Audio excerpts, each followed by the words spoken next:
Hello friends, তোমরা সবাই কেমন আছো? আশা করছি সবাই অনেক ভালো আছো আর আমিও অনেক ভালো আছি। তো কালকে তোমাদের সাথে শেয়ার করেছিলাম আমার মা সাদা পিঠে বানিয়েছিল, সেটাই তো আজকে শেয়ার করব। আমার মা মালপোয়া বানাচ্ছে, সেটাই। তো চলো দেখাচ্ছি। আরুষ, আরুষ তুমি কি খাও? হ্যাঁ, পিঠা ভালো হয়েছে।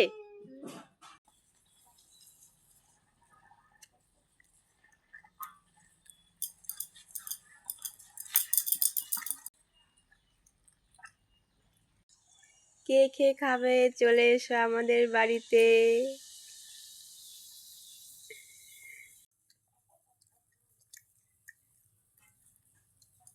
এই দেখো, এক হাঁড়ি বানানো হয়ে গেছে, আরো বানাচ্ছে।